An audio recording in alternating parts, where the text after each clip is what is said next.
everyone, my name is PrimeTime Moff and welcome to our podcast-only monthly show, Talking Toons, where each month I'll be joined by a new special guest across 2 episodes where we'll be discussing toons and toys from our childhood.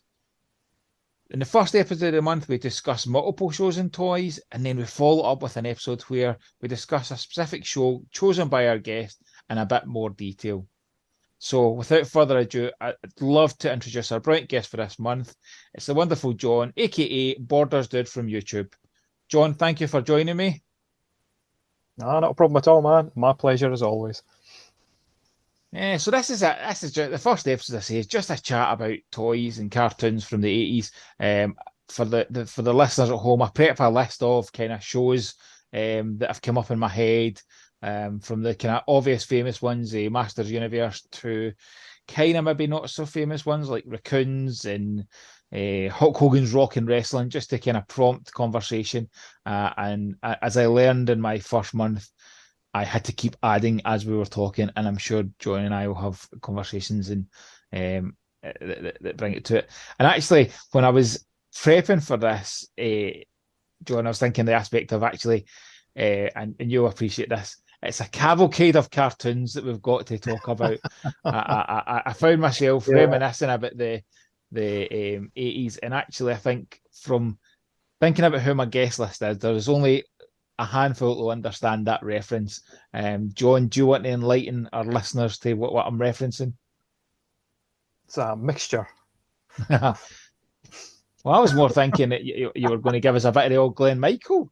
That's what I was thinking. So, for those that don't know, we had a Scottish celebrity, royalty, Glenn Michael's cartoon cavalcade, and I always remember on his show he had the cartoon that all stuck out to me was Spider-Man and His Amazing Friends, and I remember going to see him live and that was the show that was on there. But anyway, I thought I'd throw that in there because if I say that to some of our friends down south, they'll just be like, I don't know who Glenn Michael is, which is a shame for them. So talk to me about the cartoons from the 80s. What are your memories from the 80s, John? Wow, 40 years ago, eh? Isn't that scary? For me, really, the 80s cartoons, to be honest. See, the big obvious one that we all know is Transformers. That's the one that sticks. Mm-hmm. But the other sort of big ones of the 80s was Thundercats. You know, that's BBC staple for me, that was. And that was sort of shown throughout the 80s. But I remember Christmas time, getting the Thunder Tank, getting loads of Thundercats with it, being disappointed that Panthro wasn't going to fit in front of the... He wasn't going to be in the driver's seat. He couldn't fit because of the way his legs were molded unless you really forced him in. Mad, that isn't actually, think about that now, you know, think about the complaints people have in our fandom around Transformers about, you know, show accuracy and posability and stuff. We just made do, you know, it was like, you just let your imagination work, it's fine, we'll go on with it. And that was it, and 2 Thundercats in the tank. I mean, oh, come on. That just wouldn't fly anymore. Obviously, a little ones, you know, or another big one, I should say, is Teenage Mutant Hero Turtles. Yes. Because it was hero for us in the French. I know. Oddly enough. I always think that's funny, the Hero Turtles, because I remember I took my eldest. We were talking about the Gary Chalk year at TF Nation. I took Jamie, my eldest, to that, and beforehand we dropped into Leicester Vintage Toy Store, and we're walking around, and I went, "Oh, look, it's TMHT," and he looked at me and he was like, "TMNT, Dad," and I was like, "Look at the box," and I'd never had that conversation with him because. Why would you? Like, it's not as if your videos are out of that. It's always still, even now it's Ninja Turtles. But he was blown away by the fact you had Hero Turtles, which is same with Action Force, like Action Force rather than G.I. Joe. You know, we had Action Force. I don't know when that changed. Late 80s, probably early 90s, maybe. But yeah, we had a slightly different version of the Turtles, different version of G.I. Joe to Action Force. Yeah, that's it with Action Force. Like, I never really got into it that much. I had a few figures and really only one VHS tape that I had, which was Sync the Montana. Um, and when you look back at that now in the old Tempo video, Hmm. but you now see with adult eyes, if you do manage to watch it, you see the difference in the voice actors where they fit in the British voice actors for the Do you know, I've never went back and watched an Action Force, but that now makes me want to go back because I think the only thing I've ever watched then recently, probably in the last 20 years, has always been a G.I. Joe version rather than go back and find Action Force.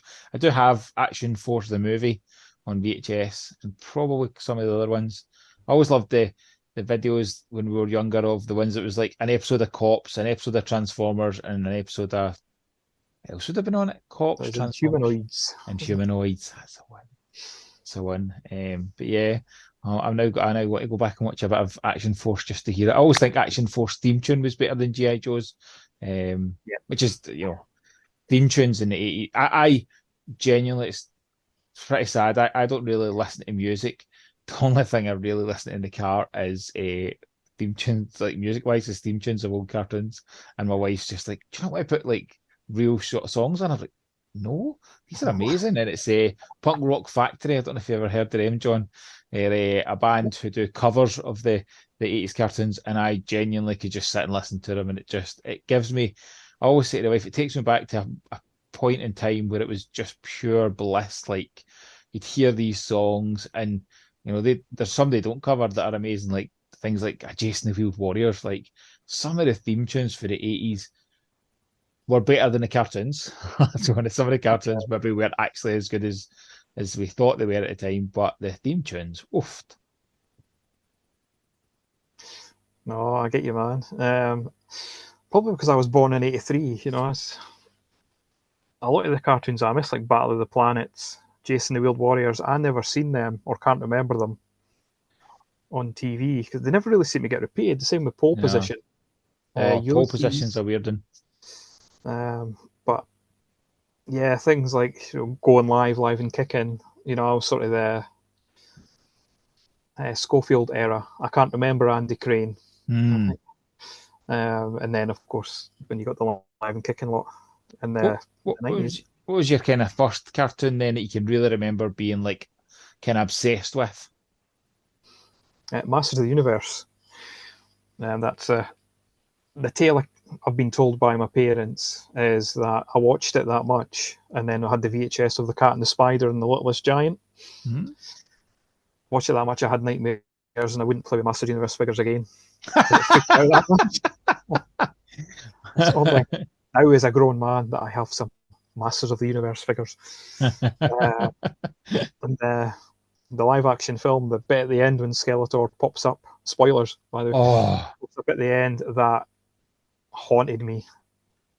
And I genuinely for years before it was a easy. There was a point in the 90s where it wasn't easy to get these films that no longer were in a video shop. There was just a time where it wasn't easy to get, and I remember having a conversation at a pub. You're 97, 98, telling somebody about that, and they were like, "You are talking nonsense. This did not happen." I'm like, "No, I swear. Like, how would you know?" And I was like, "Because I remember it being on telly." And I finished watching it and I probably went to the toilet or something. And I came back just as the credits were finished and it came up. And I remember, and it wasn't the first time I saw the film, I'd seen it a couple of times before that. And I remember freaking out like, oh, nobody's ever talked about this house. And it's before internet. So you said it. And honestly, at the point where he was starting to question me, I'm like, did I just imagine that? Am I just drunk? And it was like the first thing I did when it came out in DVD is I bought it, skipped to the credits just to try and check that, which is like kids today won't understand the challenges we had in the kind of 80s and most of the 90s of the media just wasn't available. You and I were talking about the show we're going to watch, we're going to talk about in the second episode. yeah, Um, and after talking about it, I just went on YouTube, got it easy. You didn't have that access. As you said, you watched whatever was available. You were saying in the kind of preamble before this about some of the shows you would get to see because of the how Borders TV would show stuff. That we just watched what was on, so you weren't spoiled for choice. But actually, I think we were spoiled for content. Having seen what my kids have watched more recently, I still think our stuff was better. I mean, of course, we're going to think that, but I think Yeah. Oh, the no. variance of what we had was very different. Oh, definitely. And I think it helped it was must see viewing for us because we had to wait until 3:30, 4 to see that. And then the weekend was the telly to yourself downstairs, the big telly, not the black and white telly in your bedroom, the big telly, and you'd sit and watch cartoons for a few Oh. hours. I, I, I I'm a little bit older than you, just a little bit, but we only had the one TV up until early 90s. Like Yeah. in our old house, we moved house in in 1990. We moved into a caravan while my mum and dad built a house, so we literally had one telly that was in a block of a caravan. It was a horrific thing for a kind of best part of 2 years. But in the 80s, we only had one TV, and it was just a. The good thing was my dad worked on a Saturday, and my brother and I would get the TV on a Saturday morning for what you wanted. Or if we stayed at my grandparents, the good thing with them was they were very good at going, well, you get the telly during the day, and my papa would be like, I want a horse race, and get it the telly in the morning, I want a horse race in the afternoon. But yeah, it was you as you say, you had to kind of wait, and you knew you're coming, you were waiting to see you, and it was excited, and the build up. I remember just the feeling of when they kind of cartoons started coming on, it would just be amazing. Yeah, and like you'd get repeats or things that you hadn't seen before. It was Yeah. never advertised because there was no online. It was just you had maybe somebody in the playground speaking about it, and then you'd watch it like Ghostbusters or the real Ghostbusters. Oh, the real Ghostbusters. Oh, which was an epic cartoon. What other ones then? So I loved your Motu. I know you're a Transformers guy. It's weird because all know each other. Are we kind of group of friends from Transformers? And I said to Pete when we were doing the first episode, it's like I kind of want to stay away from it because we talk about Yeah. it so often that it's actually a joy for me to talk about other things. Running PrimeTime Toys. I live and breathe Transformers. I can't. There isn't a day that goes by where I don't think about Transformers. Obviously, like you, I've got a huge collection of it, so it's not as if my chill space, I'm not hiding from them. But there are times, like when my family are away to my mother-in-law's, I won't come in here. I'll just sit in the living room and peace and quiet. So Hmm. I could, in the old days, I would escape, get away from Transformers for a wee bit, but I don't get away from it now. But see, when somebody starts chatting to me about something else, we were down at TF Nation, and somebody started chatting to me about Mask, and it was like almost like I was like, oh, I'm up for this conversation because it's good to have something different to talk about, and kind of share your Yeah. passion. And I think there's also the joy of, you live and breathe Transformers so much that you not everything, but there's a lot less to learn. There's still new things out there. There's still cartoons I've not seen in Transformers. There's still things I've not learned, but there's a lot more in the other cartoon series and the other toy series that I'm like, oh, I just need to know this, or like cool wee things. And there's only a few of them that I know a lot about. Like one of them being Bionic Six. Do you remember Bionic Six at all? It was a Very very, very vaguely. short. I say it's very short, but back then, very short was still like I think there's like 53 episodes. Like it's crazy. Yeah. But it had one year of toys, a bit like the show we're going to talk about later. But 1 year of toys. But I only know a handful full of people who really know it like me and chat about it and even collect the toys. And one of them being Andy from Kapow. And Andy from Kapow upset me when I went to see him last year because the one piece I'd like to upgrade, I've got every toy that was released, but some of them need a better, I would like a better version of them. One of them's the van. But they go for crazy Mhm. money on eBay and they only pop up now and again. And I walks into Andy's office and he's got three of them sitting, two boxed and one loose. And I was like, are you kidding me? But then we started chatting, and what he doesn't have, I have, which is the headquarters, which was a big, massive playset, which was a big thing in the 80s, big playsets. Yep. But mine isn't complete. I've bought it over four different lots. I've been trying to complete it. I've never ever seen a complete one up for sale. I've only ever seen it incomplete. The first one I got was fairly complete, and I've just been trying to piece thereafter. But what I have found is I have two versions of pieces in two different colours, and there is no website, no nothing to tell you why there's a variance. And actually, even of the bits that I have, there's bits in the catalogue picture that are a different colour than on the box. There's bits, so it's a really interesting bit when you're having that conversation with him, and he's like, "Oh my goodness, let's have a look at pictures." there was just an excitement because he's learning something new. And again, that's somebody who's in the toy business, and especially something like Bionic Six, where he's like, I really love Bionic Six. He's still learning new things, and I think that's there's no somebody cataloging back in the 80s about these toys and cartoons, because there's no way back in the 80s people thought, 40 years from now, people are going to be talking about even Transformers, which is so popular, Master Universe. None of this, nobody knew then that it was going to still be the level of popularity just now. So nobody would track it. It's not like, nowadays the latest cartoons go out and there's 73 websites probably for them already. There's TikToks about them. There's so much Mhm. media that it's shared, and you'll know yourself from kind of forums and Facebook.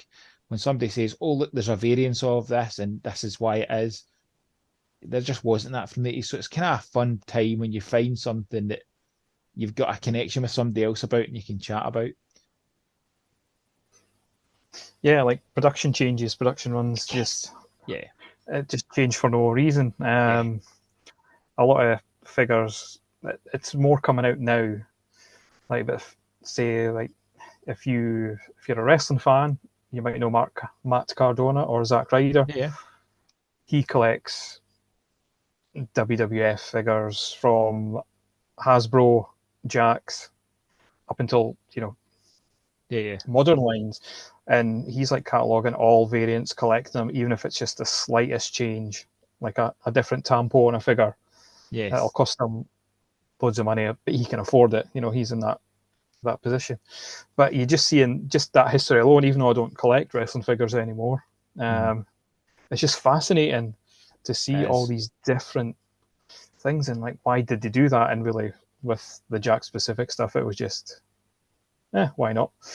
It seemed to be or there's maybe they couldn't have damn on a t-shirt, so had to be darn or or I know his podcast. I remember when they first launched their podcast, yeah. and I thought this is great, but it then started costing me money because I started to buy stuff that I only bought because they get excited about it. I was like, Mm. oh, I'm excited about it too.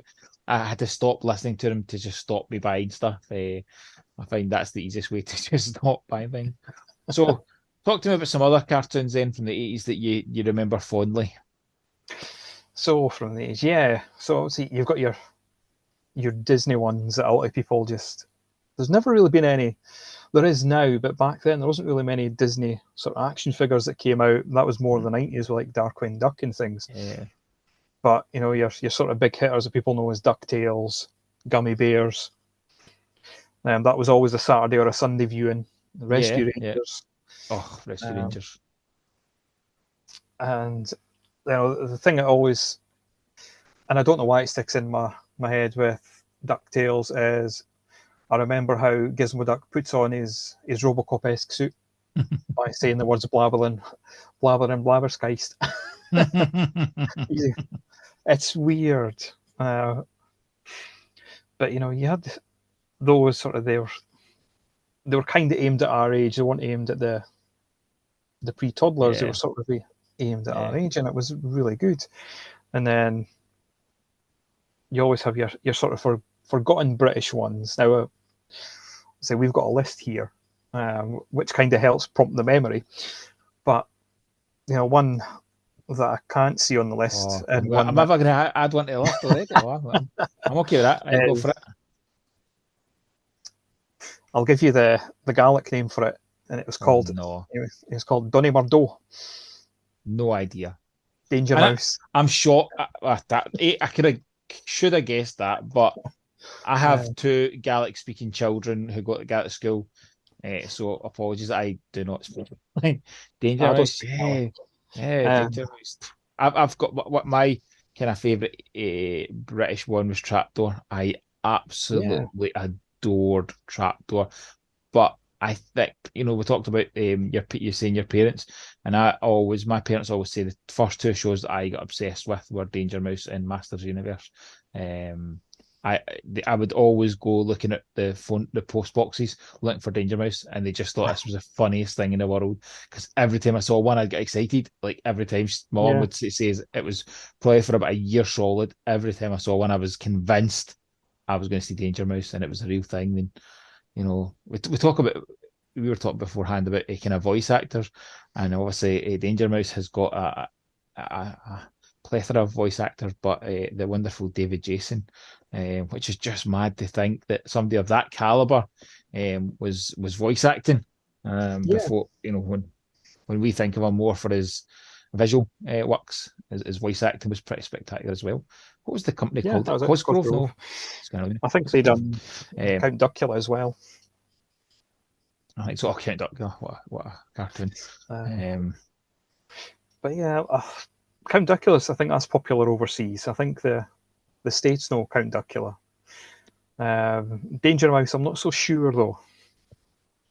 I'm not saying I know that we went through a phase now, I suppose, where a lot of these have also been rebooted, like your DuckTales and Danger Mouse, and Yeah.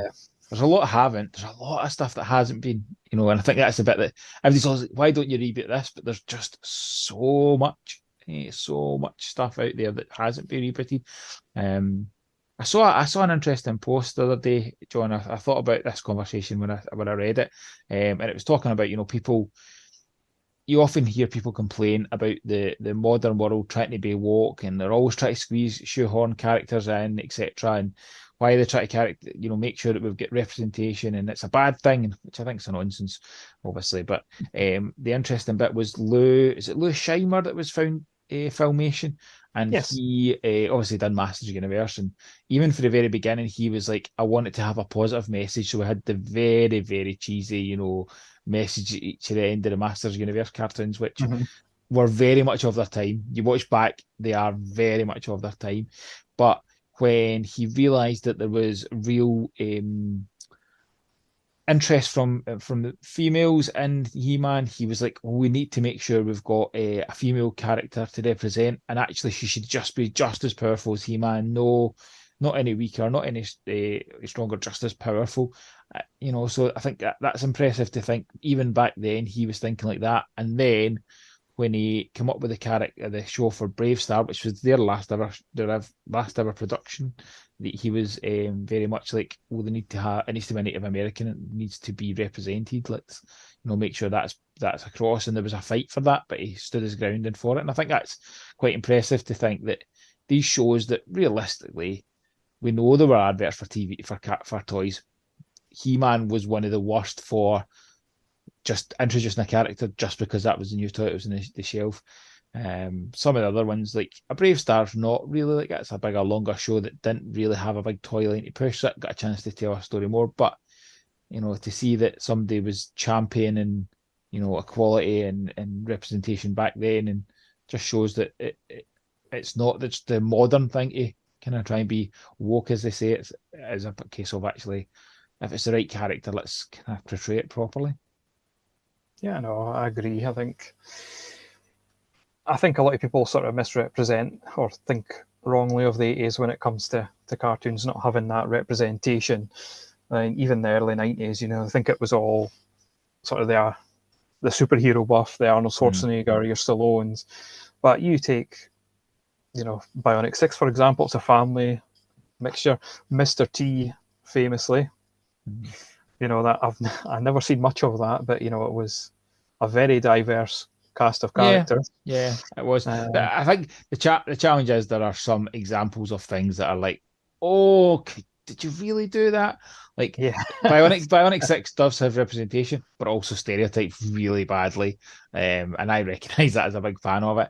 The one that I got a toy for recently from Mask, and it was the bandit vehicle, and it was Ali Bombay yeah, I as the had that. driver, and Yeah, you're just like, oh, so you can see why it gets things thrown at it, but I think that it's very much of its time. Doesn't mean it's yeah, acceptable. It doesn't mean it's right. But it is. I think when you then see the examples of things that were done better, handled better, Brave Star's always been a cartoon that I absolutely love. It has a better representation for that, and it kind of showcases it's a bit stronger. When you're talking about the Disney ones, I always think of the Disney ones, and I think as soon as I think of them, I start humming the theme tunes. Back to the theme tunes aspect. Those Disney ones, your Gummy Bears, your Ducktales, your Rescue Rangers yeah. had outstanding theme tunes. And actually, the quality of the cartoons still very much holds up to this day.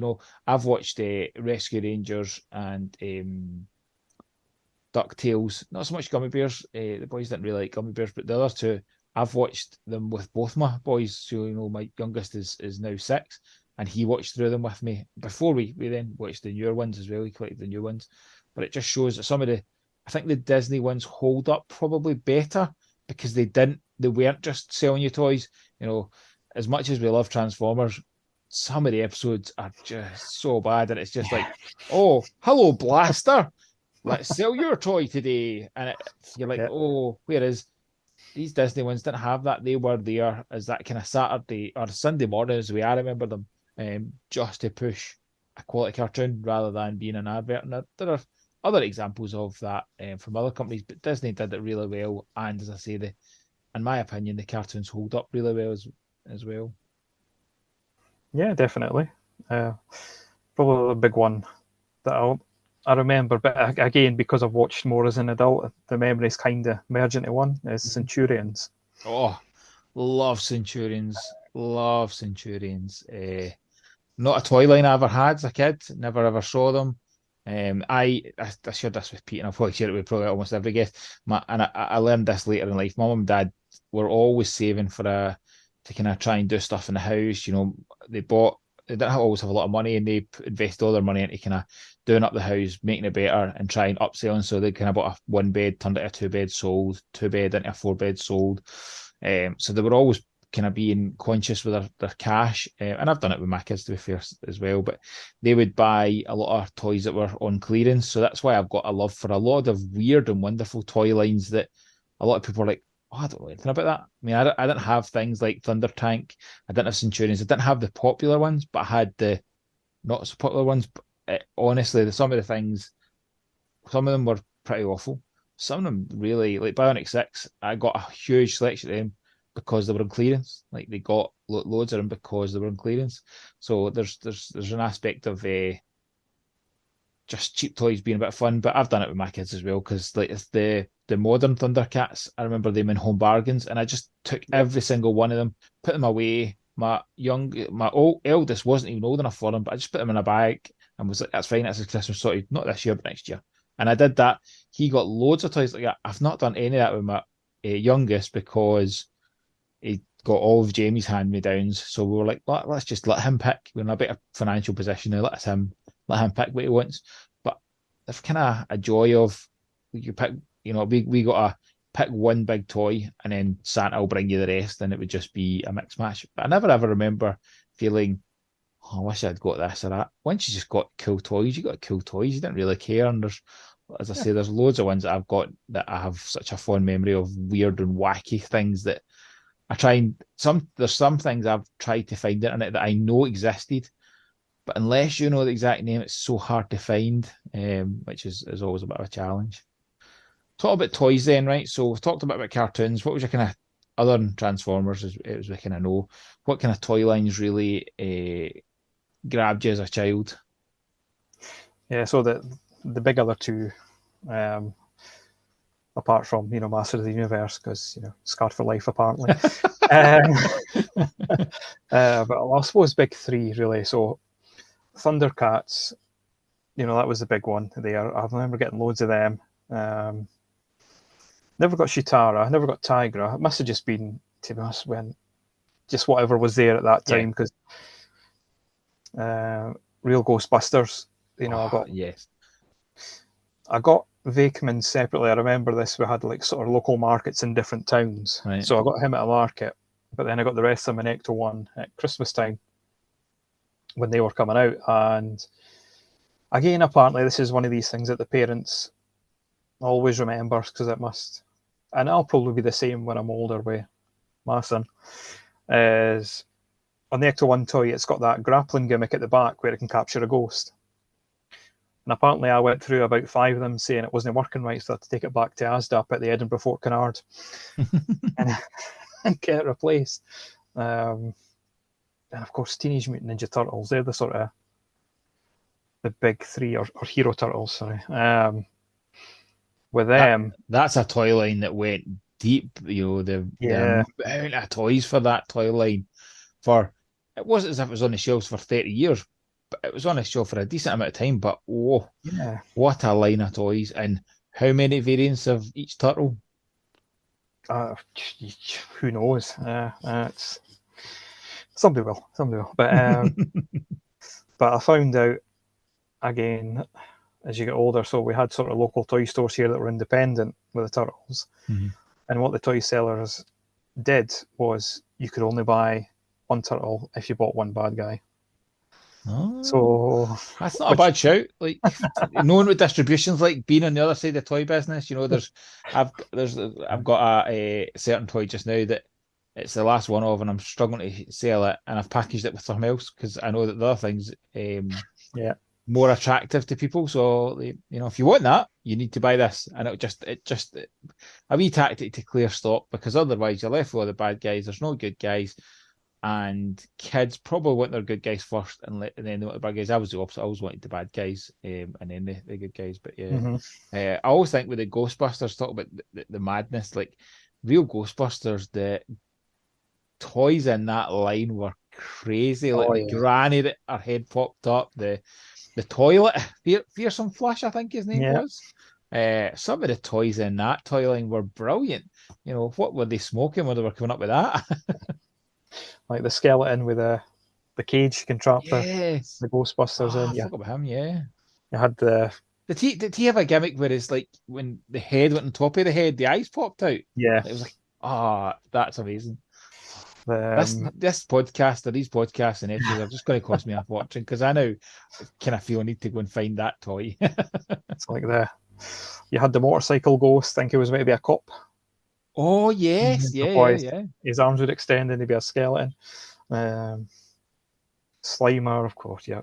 So I was lucky enough to get the retro reissues or Yeah, remakes, I suppose they were more than yeah. anything else. And you wouldn't really know the difference No, I unless grabbed them. I grabbed them as well. And then the more still recent good. set was it the what are they called the second wave Fright features, I think. fright features. That's the one. Yeah, I grabbed them.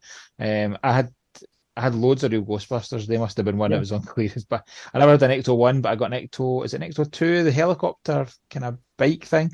I had that. Um, oh, real Ghostbusters, and they were good because they looked very, in my mind, they looked very close to the cartoon, and I think that's the first time I yeah. really kind of felt that. Whereas a lot of the other stuff, Transformers is kinda you can kind of get it, but there's some that just don't look anywhere near like the actual cartoon. Let's cost me a spade, but yeah. Right, we're kind of coming to the close. I'm going to put you on the spot. If you recommend a cartoon, we're going to kind of try and go for like a bit obscure because I like to kind of think of this as an opportunity for somebody to find a new cartoon they've never heard of before. Can you think of a kind of obscure cartoon? It can be off the list that we've got, or it can be one that you've got in your head that somebody might not have watched, but you would recommend. Jump on YouTube, find that episode, grab a cup of tea, and sit and watch it. But it's not Transformers. So It's not- So I don't. we can What's this Transformers you talk of? I don't know if I've heard of that one. no, It's obscure. it's GoBots. Yeah, let's talk about. No, Um, cancel. Just cut this. Cut this. It's not. I It's not. It's not Rohan's corner. no, Wrong show. uh, I think honestly, I think it sort of fell more in the 90s, but I'm cool with that. I'm cool with that. I the said this to you beforehand. There's a lot of 90s stuff that I didn't. My small list of 90s stuff because I started getting into video games and stuff. So give me some 90s stuff. I'm into that. Maybe I'll go and watch it. I don't know if you can watch it on YouTube, but Captain Planet and the Planeteers. Oh, why have I have got it on my list. I love Yeah. Captain Planet. Um, I absolutely love Captain Planet. Have you ever quickly? I'll let you tell a wee bit about Captain Planet. Have you seen the Don Cheadle Captain Planet? yeah, I think that's where a lot of people have seen it but don't Yeah, understand the yeah. reference. But So it's wild. I know. Give us a wee quick for those who haven't seen Captain Planet. Give a wee explanation of what Captain Planet is.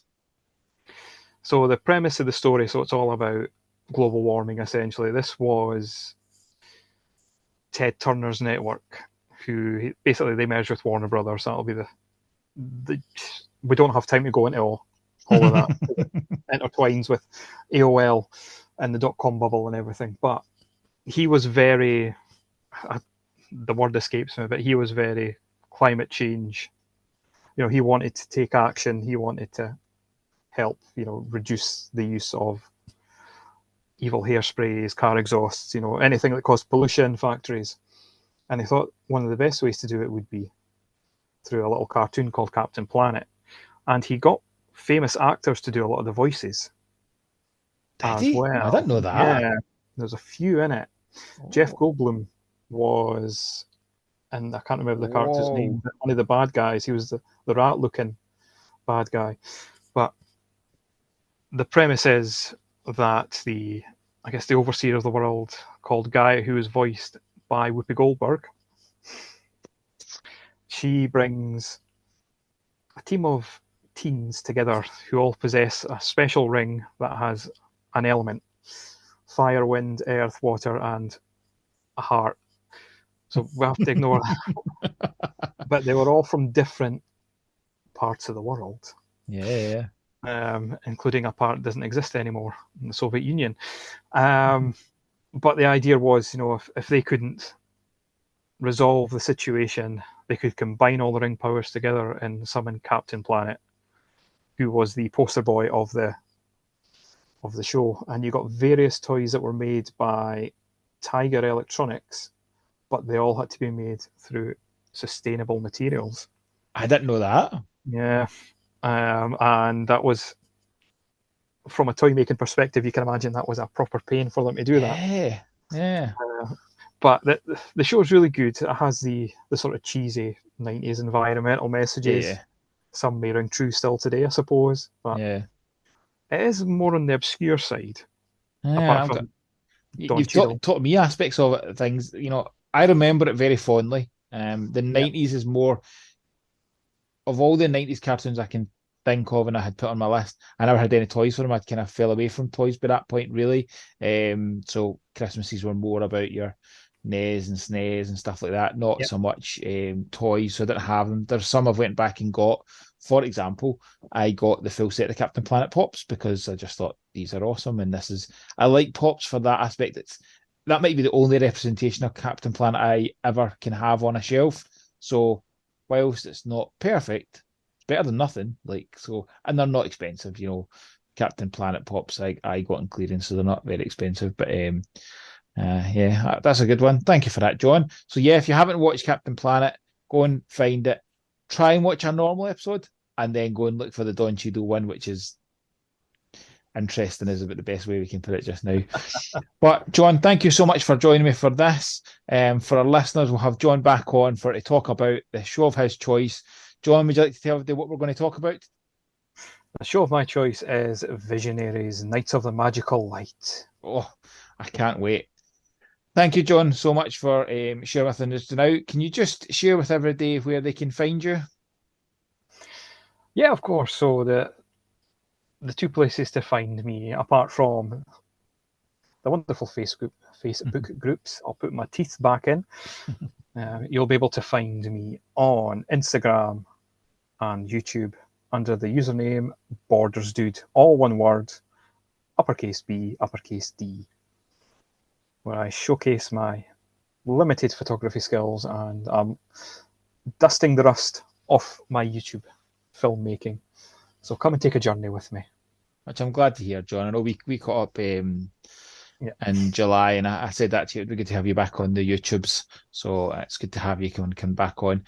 So yes, if you enjoyed this show, please remember we produce a lot of kind of content on YouTube at PTTV. I struggle with that every single time.